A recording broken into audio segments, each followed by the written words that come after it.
কয়েকদিন আগে বাংলাদেশে প্রবাসী সাংবাদিক ইলিয়াস মেজর ডালিম সাহেব নিয়ে একটা টক শো করছে, আপনারা কি দেখেছেন? এক টক শোতে পুরো বাংলাদেশ তোলপাড় চলতেছে, বাংলাদেশের পুরো ইতিহাস পাল্টে যাচ্ছে। এতদিন আমরা বইয়ে পড়লাম কি আর ইতিহাস এখন শুনতেছি কি, মানে বইয়ের সাথে কোনো মিল নাই। এতদিন শুনেছি মুক্তিযুদ্ধে 30 লক্ষ মানুষ শহীদ হয়েছে, মেজর ডালিম বলতেছে 30 লাখ না, লোক মারা গেছে 3 লাখ। বঙ্গবন্ধু ইংরেজি ভালো জানে না, 3 লাখ। সাংবাদিক জিজ্ঞেস করছে কত লোক মারা গেছে, ও বলবে 3 লাখ। 3 লক্ষ না বলে বলছে 3 মিলিয়ন। কথা কি বোঝেন নাই? আচ্ছা বলেন তো 3 লাখ কই আর 30 লাখ কই? 27 লক্ষ কম বাড়া। 30 লক্ষ যদি বাংলাদেশে শহীদ হতো, প্রত্যেকটা ইউনিয়নে 655 জন করে শহীদ থাকা লাগতো। আমাদের ইউনিয়নে তো 20 জনও নাই। এ কথা কনা গা, এই শহীদগুলো গেল কোথায়? ভারতে না নদীতে ভাসা চলে গেছে? তার মানে বোঝা গেল ইতিহাস নিয়ে ঘাবলা আছে। এই বাংলাদেশের একটি দল ইতিহাসকে চেঞ্জ করে দিয়েছে, তাদের মন মতো করেছে শুধুমাত্র ভারতকে খুশি করার জন্য। ওই মেজর ডালিমের বক্তব্য শোনার পরে মাথা নষ্ট।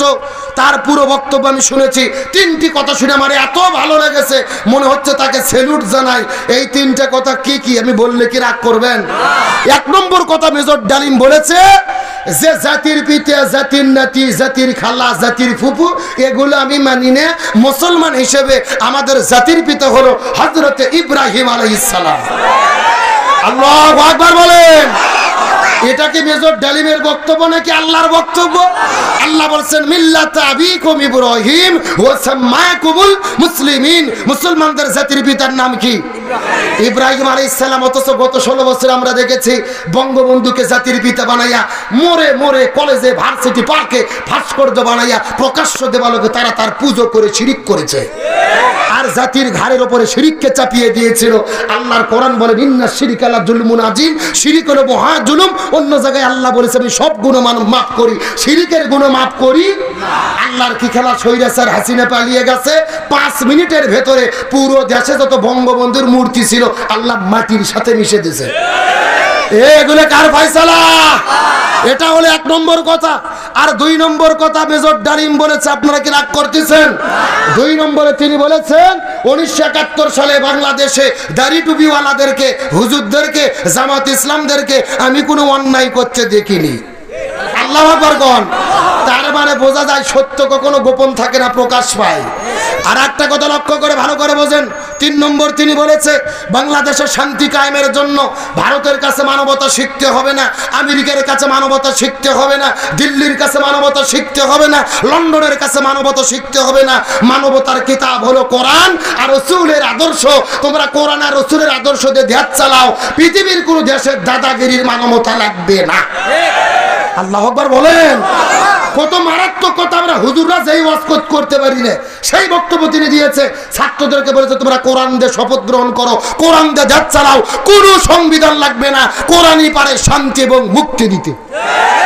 একটা সাংবাদিক জিজ্ঞেস করেছে, সাংবাদিক ইলিয়াস ভাই 8 লক্ষ মানুষ দেখেছে লাইভ, বাংলাদেশের রেকর্ড, এত লোক, এত 8 লক্ষ লোক কোন ইউটিউব চ্যানেলে দেখে নাই। সাংবাদিক ইলিয়াস জিজ্ঞেস করেছে আপনি বঙ্গবন্ধুকে কেন হত্যা করেছেন?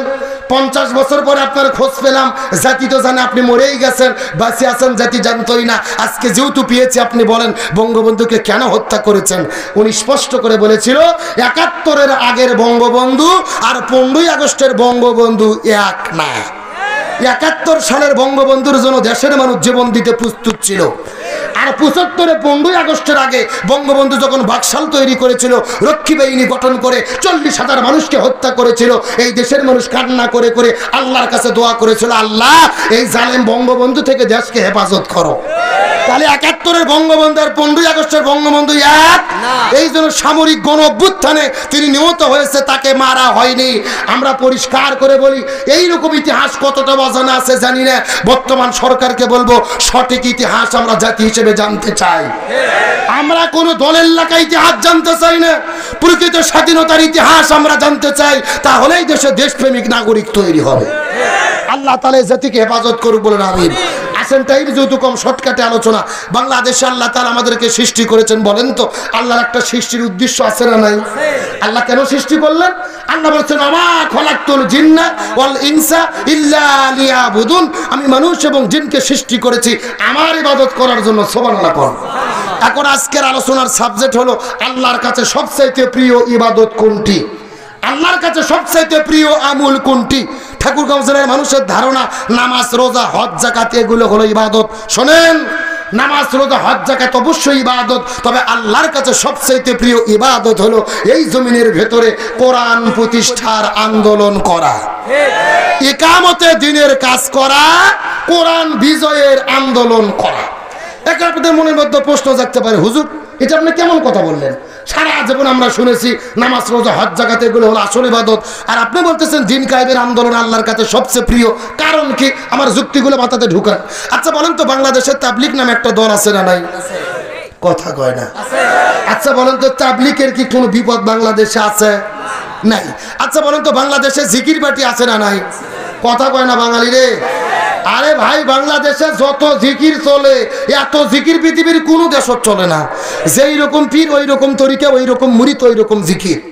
আমি কি দু একটা বলবো?